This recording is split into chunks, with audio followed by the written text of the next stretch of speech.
Imagine what would have happened if I'd have come out in a G-string. That would have been unrestrained. Yes, I understand this is going viral. So, welcome. Here we are, creators.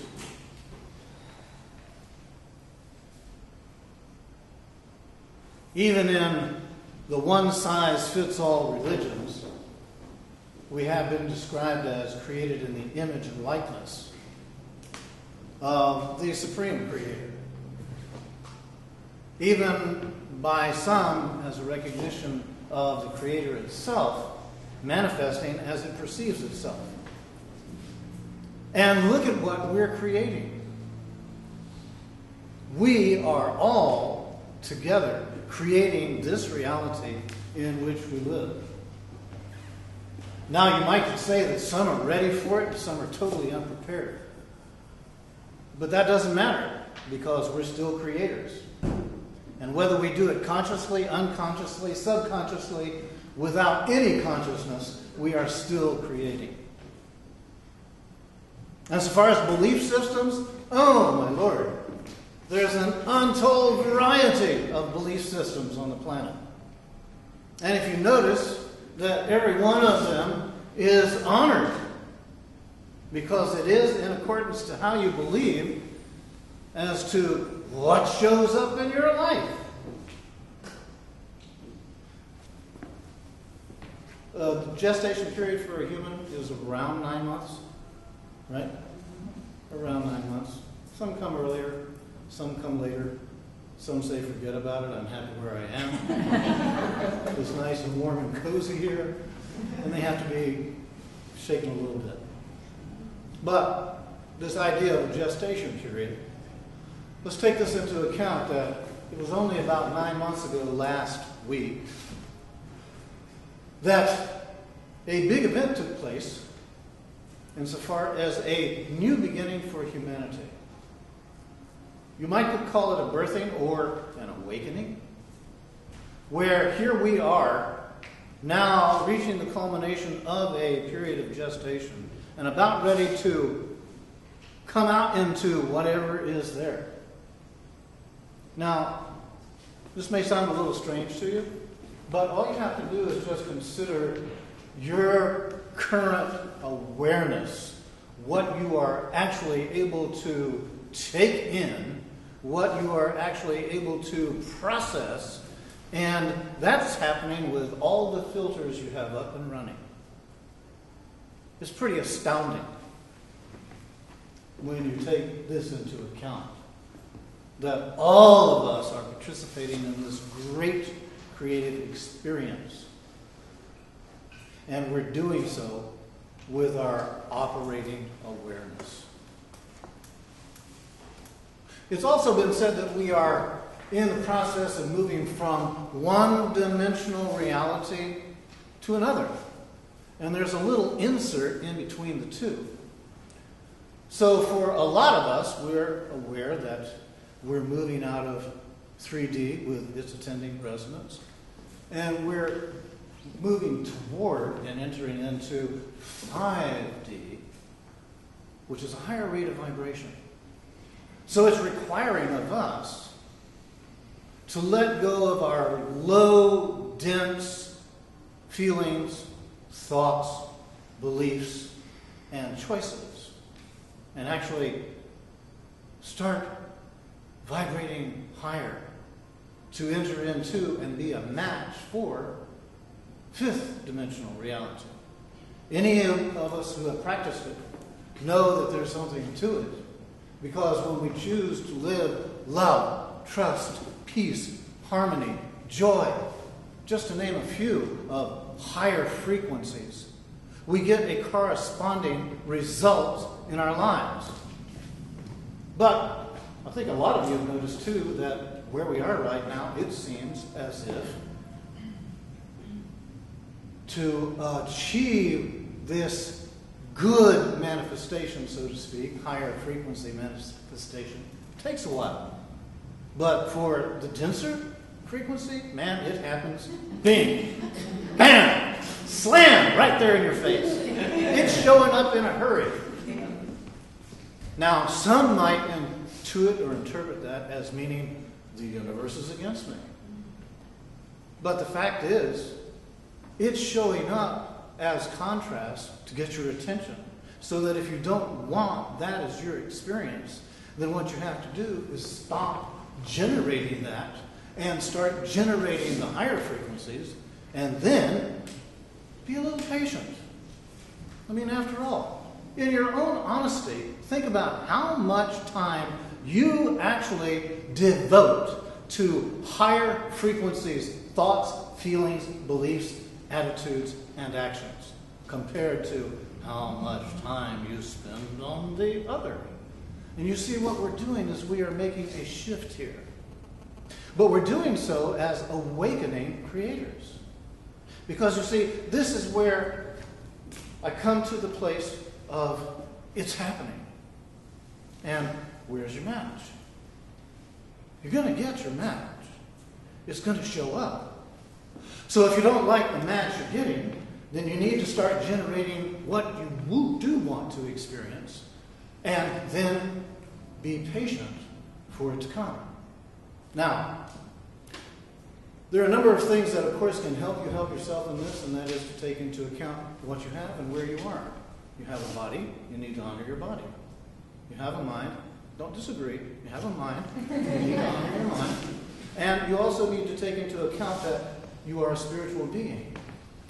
For some, that's almost hard to accept because they have become so enmeshed in third dimensional reality that it hardly even touches them to realize that they are a spirit. Rather, they believe they are the body and that they have a spirit. That's much like the tail saying to the dog, I am the reason for your being. So if you take these things into account, then address them from developing a match. If you want your body to actually harmonize with higher rates of vibration, then consider what you're feeding your body.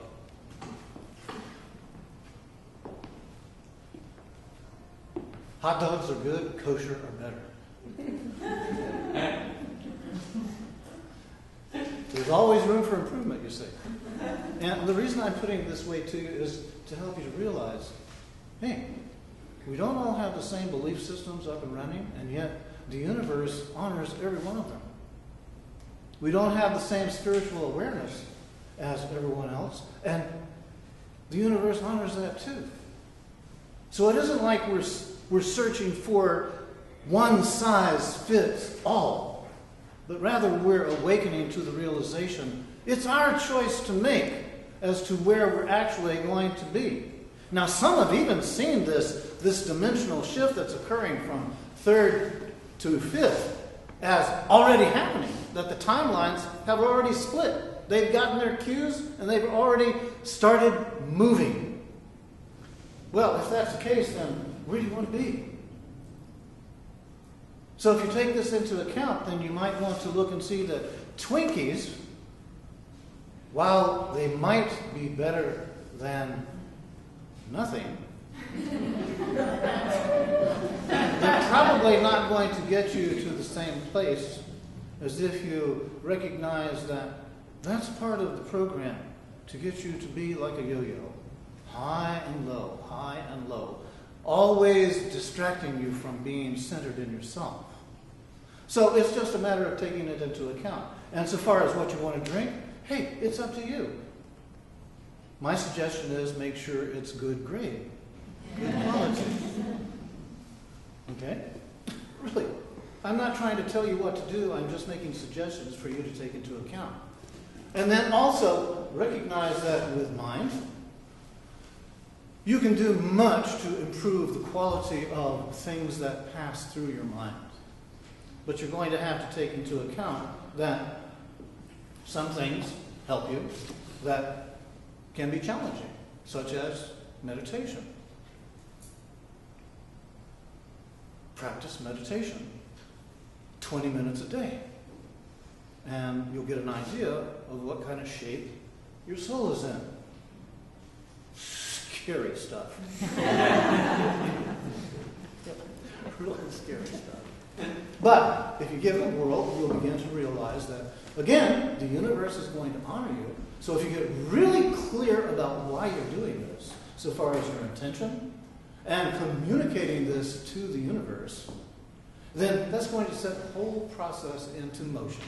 And it will be for you then to keep showing up and keep being there, being present. And then you'll start getting the results. Another powerful way to affect your vibration is music. I see so many people nowadays walking around with earbuds, and I know they're listening to something. Some I can feel what they're listening to because the ground vibrates with it. And that's what we're talking about, vibration. You see? If you elevate the rate of vibration of the environment that you surround yourself with, you're going to have that to support you in your movement through life. Now again, that's your choice. Some days you'll feel like opera. Other days you'll feel like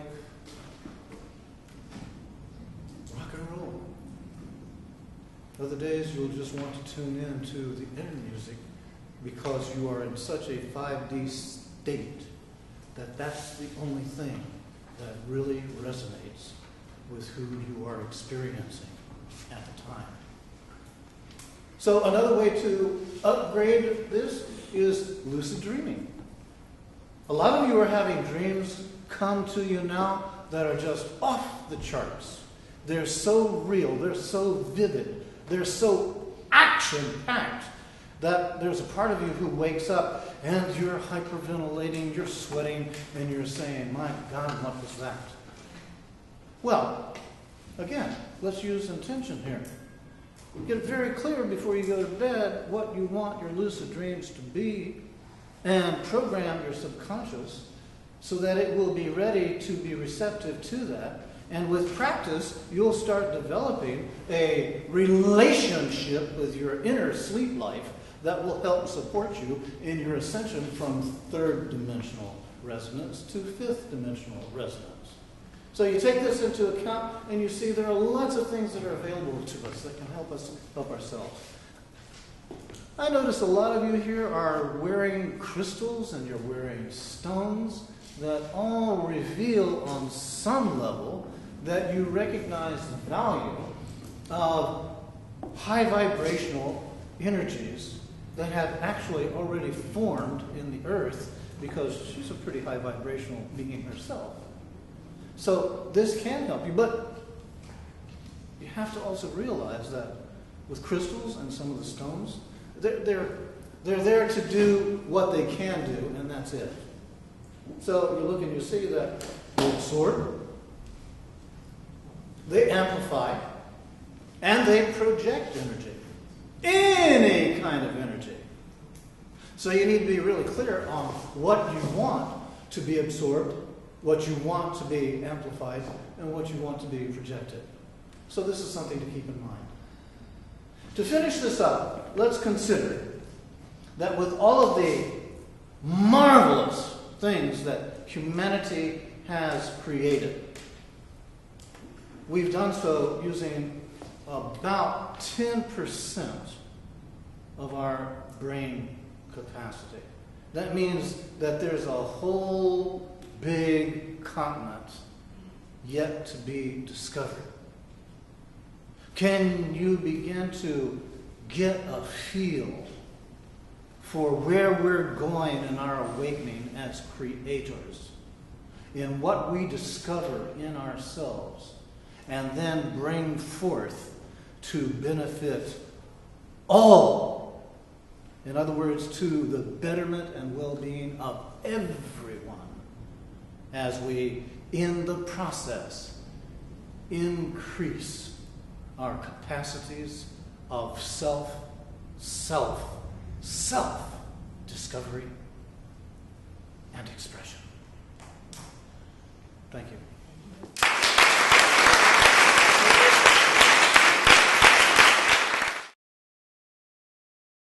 For more information about the Metaphysical Church of Enlightenment or the Rodin Foundation, please go to our website at www.rodin.org.